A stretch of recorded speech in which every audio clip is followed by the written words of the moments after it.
সোহেল নাকি করবো বিয়ে, তার জন্য খাট নিতে আইসে। আয়াদে খাট এত পাতলা, ওর আর ওর বইয়ের ওজন নাকি নিতে পারবো না, তাই খাট নেওয়া ক্যান্সেল।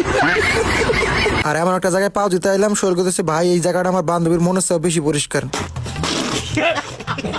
তো হ্যালো গাইস, আসসালামু আলাইকুম। কেমন আছেন আপনারা? আশা করি সবাই ভালো আছেন। সকাল সকাল গাড়ি মুছতেছি, কারণ সকাল সকাল গাড়ি নিয়ে ভাড়া মারতে যাওয়া লাগবে, কারণ বৈশাখ হওয়ার দিন শেষ। ওই জন্য কইতে বাইরে বলতে একটা ভাড়া পাওয়া গেলাম, তারা নিয়ে চলে আসলাম বর্ডার গার্ড স্কুলে। এখানে নাকি তার আজকে চাকরি পরীক্ষা। আর শহীদ মন্দিরে যাওয়ার সময় যে রাস্তাটা কি সুন্দর করে পাকা করছে, রাস্তাটা কিন্তু মেলা দিন থেকে পড়ে আছে। হ্যাঁ নামা দিয়ে ভাড়া মারবা যাই, যাওয়ার পর বিটার গেটে মেলাক্ষণ ট্রেনের কোচিং এর জন্য বয়ে থেকে থাকার পর আমার এক পরিচিত ভাই ব্রাদার লগে দেখা যায়। আমি কিন্তু বিটার গেটে মেলা দিন চাকরি করছি, সেই সুবাদে তার সাথে পরিচয় মামুনুল ভাই এবং আমাদের সবার পরিচিত সাব্বির। তারা কিন্তু আপনার বিটার গেটে আসলেই সবাই দেখতে পাবেন, সে কিন্তু ফলের ব্যবসা করে। আর যে বাইরে সকালে নিয়ে গেছিলাম তার কিন্তু আবার 11টার সময় বাইক নিয়ে পড়ি, বাইক নিয়ে দিয়ে আব্বা গোয়াল দিতেছে। এর ফাঁকে আমি খাওয়া দাওয়ার পর ওটা শেষ করি, তখন এদিকে সোহেলাঙ্গ বাইতে আইসি। ও নাকি হাটে যাবো, ওর নাকি কি আর্জেন্ট কার্ড আছে, দুই ভাই মিলে রওনা দিয়ে দিলাম হাটের উদ্দেশ্যে। আর আজ জঙ্গল টঙ্গল পাড়ি দিয়ে আমরা রাস্তায় উঠি, রাস্তায় উঠে অড়স সৈরি ডাইরেক্ট চলে আসি দূরগুটি হাট। আর হাটে কিসের জন্য আসছিলাম তা কিন্তু আপনাকে ভিডিও ফার্স্টেই কইছি। তো হাটের ভিতরে ঢুকেই সোহেল আবার সাইকেল দেওয়া শুরু করছে। ও কইতেছে শ্বশুর বাড়ি থেকে নিয়ে সাইকেল একটা গিফট করবো। ও দেখতেছে কোন সাইকেলটা নেন যায়, ওটার বন্ধুর কাছ থেকে নিতেছে কোন সাইকেলটা ভালো। আর আমি এবার সে দূরগুটি হাট দেখতেছিলাম। এটা কিন্তু দূরগুটি হাই স্কুল মাঠ। সপ্তাহের প্রতি শনিবার এবং মঙ্গলবার কিন্তু এই দূরগুটি হাট হয়। আর গাইস ভিডিওর শুরুতে কইছিলাম যে সোহেল বিয়ে করবো, এই জন্য খাট কিনতে আসছি না গাইস, এমনিতেই হাটে বেড়াইতে আইছিলাম। আজকে কিন্তু